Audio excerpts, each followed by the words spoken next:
सभी को जय मसीह की मेरे प्रियो।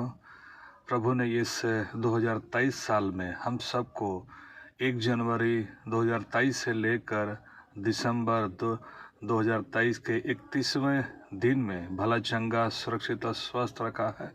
पिता परमेश्वर का धन्यवाद।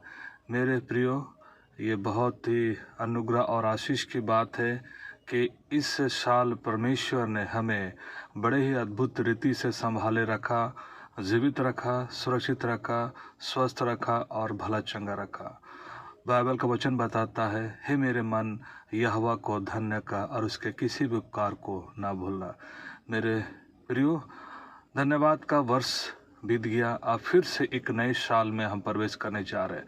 याद कीजिए कि हमने 2022 के 31 दिसंबर को 2022 के लिए धन्यवाद का गीत को और धन्यवाद की प्रार्थना को अपने जीवन में दिया था, और फिर से 2023 के लिए, नए वर्ष के लिए हमने दुआएं और प्रार्थना की थी। फिर से वही समय आज 2023 के 31 दिसंबर को पहुंच गया। फिर से हम इस साल को प्रभु ने जो हमें दिया, हमारे जीवन में प्रभु जी ने जो आशीष दिया, उसके लिए हम धन्यवादी है।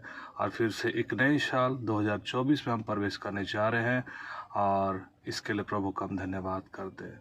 मेरे प्रियो, देखिए, ये एक नए साल के प्रवेश के दिन मध्य रात्रि में मैं आपको एक बात बताना चाहता हूँ। हर दिन, हर समय, हर पल ऐसे ही यूं ही बीतता चला जाता है। हम हर दिन को बिताते हैं और दिन, महीने और साल बीत जाते हैं, और हम हर समय परमेश्वर को धन्यवाद करते हैं और नए दिनों और नए साल का स्वागत भी करते हैं। या ऐसे ही बीतते चला जाता है, या हम कह सकते हैं कि हमारे आयु ऐसे बीतते चले जाते हैं जिसका हमें पता ही नहीं चलता। अगर परमेश्वर ने इसे दिन और महीने और सालों में नहीं बांटा होता तो शायद हमें पता ना चलता। लेकिन आज हमें ये स्मरण होता है कि इतने दिन हो गए, इतने महीने हो गए, इतने साल हो गए, ये परमेश्वर ने इन दिन समयों को ठहराया है। परमेश्वर का धन्यवाद करें। अगर देखा जाए तो हम प्रतिदिन, प्रति क्षण जो जी रहे हैं, उसमें फ़र्क इतना है कि सुबह होती है, दिन होती है, शाम होती है, फिर रात होती है, फिर उसके बाद अगला दिन, सुबह, फिर दिन, फिर शाम, फिर रात, ऐसे ही दिन बीतते चले जाते हैं। एक पृथ्वी की परिक्रमा जो 24 घंटे की होती है, और अपने अक्ष पर 24 घंटे की परिक्रमा घूमते हैं तो दिन और रात होती है। जब यही पृथ्वी सूर्य के एक चक्कर लगा लेता है तो 365 दिन बीत जाते हैं। तो इस तरह से साल बीतता है, और ऐसे ही जीवन काल भी हमारा बीतता चला जाता है।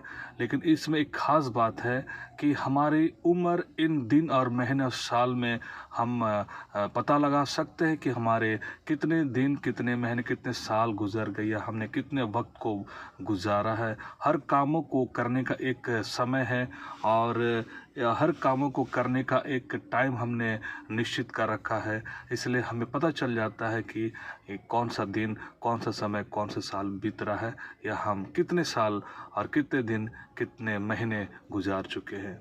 लेकिन इन सब के बावजूद बाइबल हमें बताती है कि जब परमेश्वर का राज आएगा तो वहाँ ना दिन होगी ना रात, केवल परमेश्वर के उजाले में हम पाए जाएंगे। वहाँ हमें दिन गिनने और रात गिनने की आवश्यकता नहीं होगी।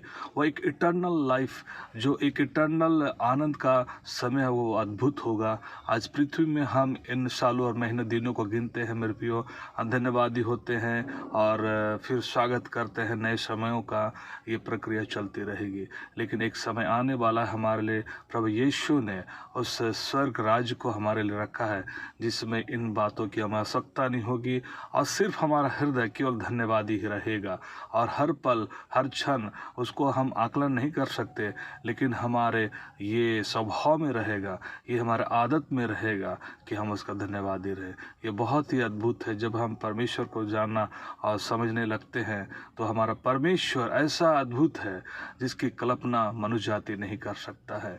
हम मनुष्य के रूप में जब उसे देखते हैं, समझते हैं, तो अपने उस वैभवशाली परमेश्वर को, जो स्वर्ग और पृथ्वी को बनाने वाला परमेश्वर है, जो सारे सृष्टि का सृजन परमेश्वर, जिसने आकाश और पृथ्वी को बनाया, सूरज और चांद और सितारों को बनाया, सारे पशु पक्षियों को, विभिन्न प्रकार के जीव जंतुओं को, पेड़ पौधों को, फूलों और रंगों को बनाया, और हम मनुष्य को अपने सर्व समानता में बनाया। हम उस परमेश्वर को जब हम सोचते समझते तो कितना वो अद्भुत और सर्वव्यापी परमेश्वर है, सर्वज्ञानी परमेश्वर है, वो अद्भुत परमेश्वर है जिसने हमें बनाया है। हाँ प्रियो, एक आशा और उम्मीद हमारे लिए है। जो 2023 साल में हमने जो समय बिताया उसमें बहुत सारे कष्ट, तकलीफ और साथ ही साथ हमारे लिए खुशी और आनंद का समय भी गुजरा है। और 2024 साल में भी जब हम प्रवेश करेंगे तो हमारे इसी तरह बहुत सारे बातें गुजरेगी, जब हम कष्ट और तकलीफ और खुशी और आनंद में समय गुजारेंगे। लेकिन इससे बढ़कर ये बात है कि वो दिन, वो समय आने वाला है जब हम परमेश्वर के राज में बड़े आनंद के साथ प्रवेश करेंगे, और उस राज्य में इन बातों का कोई जगह नहीं होगा कि हमने कौन सा समय कितने तकलीफ में गुजारे हैं या कौन सा समय कितने सुख और आनंद में गुजारे हैं। लेकिन एक ही बात होगी, वो है परमेश्वर की महिमा हमारे मुख से निरंतर होती रहेगी। उस जीवित परमेश्वर को हम सदा धन्यवादी रहेंगे। हम उसे किसी बात से हम बांध नहीं सकते, न समय से, न दिन से, न साल से।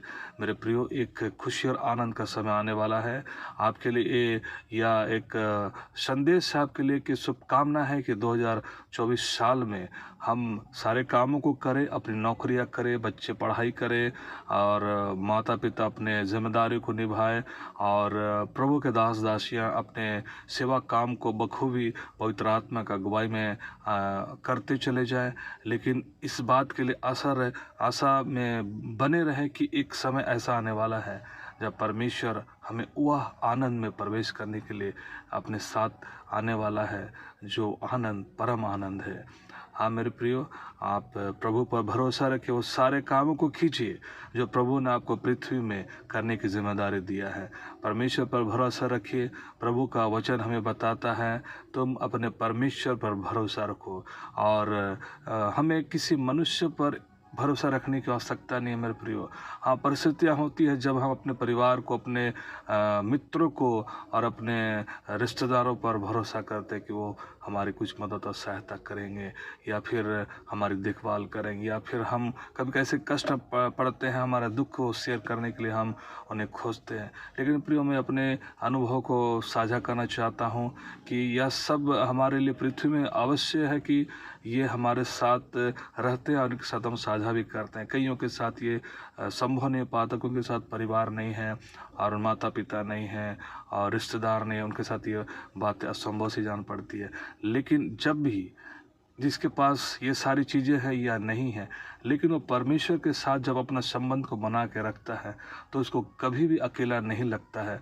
अपने सारे दुख और कष्ट और तकलीफ का समय अपने परमेश्वर पर भरोसा रखता है, और वह आनंदित होता है कि मेरा कष्ट और तकलीफ से कहीं बड़ा मेरा परमेश्वर है, और वो निरंतर मुझ पर ध्यान लगाए रखे है।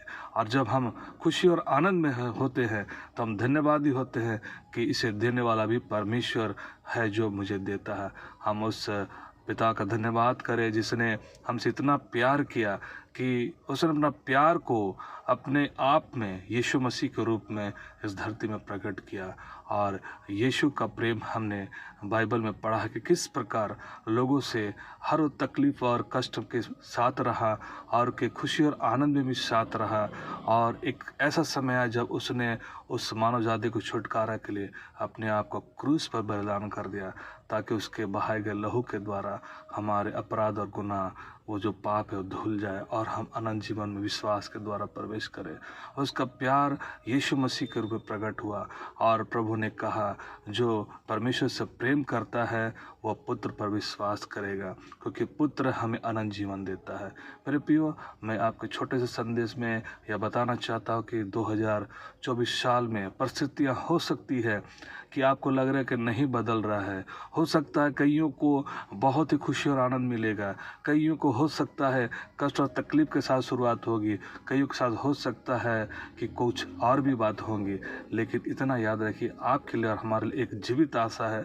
उस जीवित आशा यीशु मसीह पर हम सदा भरोसा रखें, और जब भी हम कोई भी परिस्थिति में हों तो उस परमेश्वर पर भरोसा करके उससे प्रार्थना करें, चाहे हम अपने लिए करें, परिवार के लिए करें, चाहे अपने रिश्तेदारों के लिए करें, चाहे अपने मित्रों के लिए करें या पड़ोसियों के लिए करें। वह यीशु मसीह में सुनने वाला परमेश्वर है, वो इतना अद्भुत है। मैं एक मित्र से अपनी बात को साझा कर रहा था कि वो इतना अद्भुत है कि वो मर कर वो जी उठा और भी जीवित है और हमारी बातें सुनता है। जब हम उसको हृदय से पुकारते हैं तो हमें वह सुनता है और समय की परिपूर्णता में हमारे प्रार्थनाओं को उत्तर देने वाला परमेश्वर है। प्रभु आपको आशीष दे। नए 2024 जो वर्ष आने वाला है उसके लिए आपको ढेर सारी शुभकामनाएं प्रभु यीशु मसीह के नाम से। आप प्रभु में सदा आनंदित रहें और अपने आप में आनंदित रहकर दूसरों को वो आनंद शेयर करें जो यीशु मसीह के द्वारा हमारे अंदर में है। धन्यवाद। सारी बातों में परमेश्वर को महिमा देते हैं। फिर से हैप्पी न्यू ईयर।